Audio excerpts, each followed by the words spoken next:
Right, let's expand on this. We're now joined by UJ Pension Fund's Principal Officer and Batseta Director, Dr. Evette Vanrenen-Linford. A very good evening to you. Thank you so much for your time. I don't know how much you got from South Africans on the grounds, giving mixed reaction about the two-pot retirement system. I mean, we had about 3 people already talking about how it's a scam, perhaps a facade from government trying to get people to withdraw funds because there'll be no job security in the future. But all sorts of thoughts around the two-pot retirement system.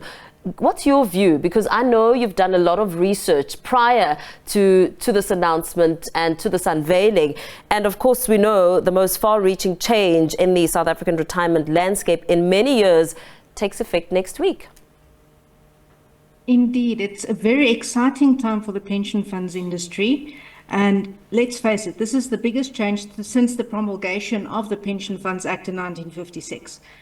I always say you have 3 types of people that you're going to speak to when you speak about two-pot. You're going to have the people that are very excited about it.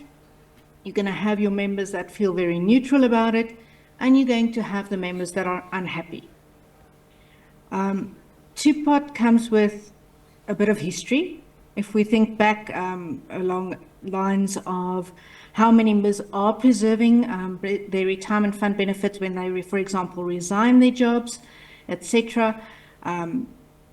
We sit with a retirement population about 6% that can afford to retire and maintain their same standard of living after retirement. So two-pot aims at achieving better outcomes for our members when they reach retirement age.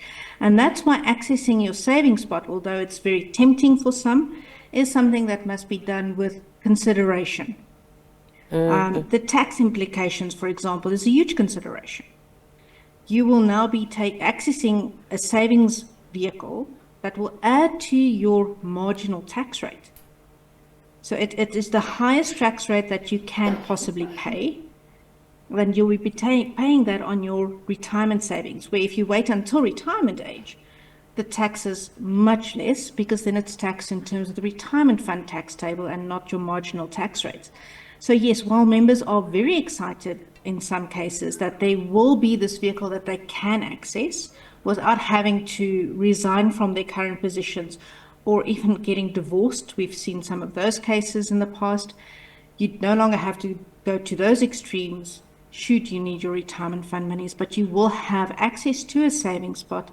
But we do recommend that people must speak to their financial advisor or somebody that can explain the tax implications to them should they consider withdrawing it. Like I said, it's a huge, exciting time with an amazing opportunity for members, both now and for their future selves, because now they will be in a better position to retire comfortably. And yes, for existing pension and provident fund and retirement annuity fund members, it's very confusing. Yeah. We've never had, well, provident fund members heard the word vested when the retirement annuitization came into place on the 1st of March 2021. So vested basically means referring to previous legislation. So now the whole industry is faced with a portion of your retirement fund monies that will be subject to vested previous legislation, which is the legislation as we know it now. But from the 1st of September, you'll see the 2 pots. So you'll see 1/3 of your money going into the savings pot and 2/3 going into a retirement pot. So because it comes after many years of negotiations between the National Treasury, the saving industry, unions and other stakeholders, I mean, you made a very good example about how people would go as far as a divorce. I mean, people went as far as changing jobs to access that money. What does that indicate, those moves, insofar as the value of the two-pot system?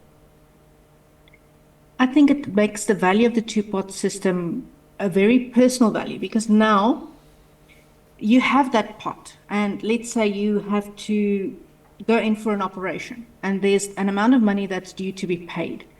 You will now have something you can access. If you were to have lost your job, you would have had to literally withdraw your monies to pay off any loans that you would have had. Now you have the option to take that savings pot and use that to settle potentially loans where you are really in dire straits, but more importantly, you'll have that pot for emergencies. And I always warn people, you're only allowed one withdrawal in a tax year. So if you take that withdrawal, and I think one of the gentlemen mentioned the paying of school fees. So let's say you take your savings pot and you pay your school fees in April of the year. You cannot make another withdrawal. You'll have to wait for the next tax year. So people will have to be considerate and really think about accessing that pot. It was lovely to hear that lady saying that it's not there to be touched, it's there for retirement. And that is also your cash portion, if you were to take a cash lump sum at retirement. So if you dip into it beforehand, you won't have that lump sum when you reach retirement age. And a lot of members still retire with debt and need those lump sums to pay off those debts.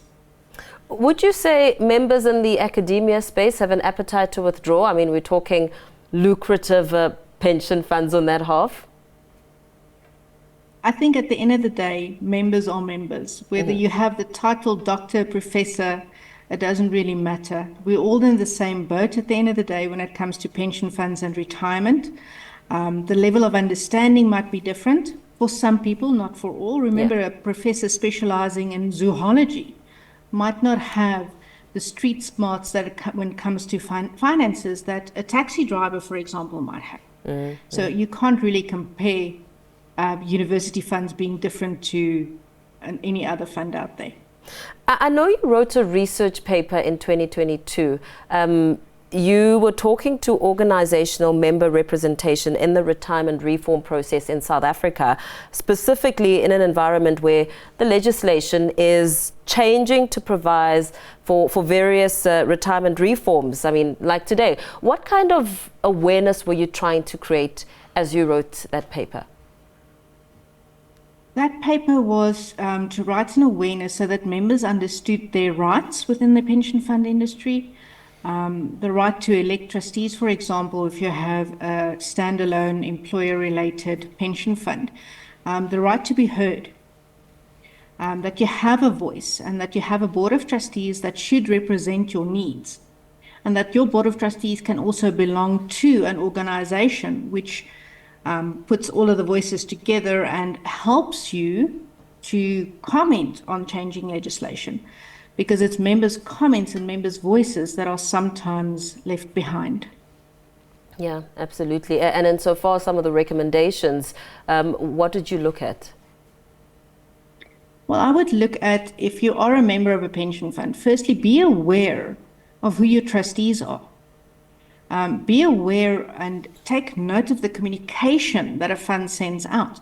A lot of the time, members don't know what's happening with their retirement fund because they didn't read the communication. And especially now with two-pot, I mean, it's been all over the news, it's been in newspapers, on the radio, on television tonight, for example. But funds have also sent out a lot of communication. And it's very seldom that members actually take note of fund communication. Two-pot being slightly different because it's an industry-wide change, but it's really important that members be aware of what is happening in their retirement fund and that they participate in their retirement fund. So when there is, for example, trustee elections taking place or a call for an annual general meeting where feedback is provided of what is happening in the retirement fund space, that members attend, so that their voices can be heard and that they also can get the education of what's happening in their pension fund, and also just general financial education that is offered also by various pension funds. Very well. Thank you so much for talking to us this evening, wrapping up that discussion as we continue to unpack the different facets of the two-pot retirement system. UJ Pension Funds Principal Officer and Batseta Director, Dr. Evette Vanrenen-Linford. We continue, of course, to bring you more news on the other side of this.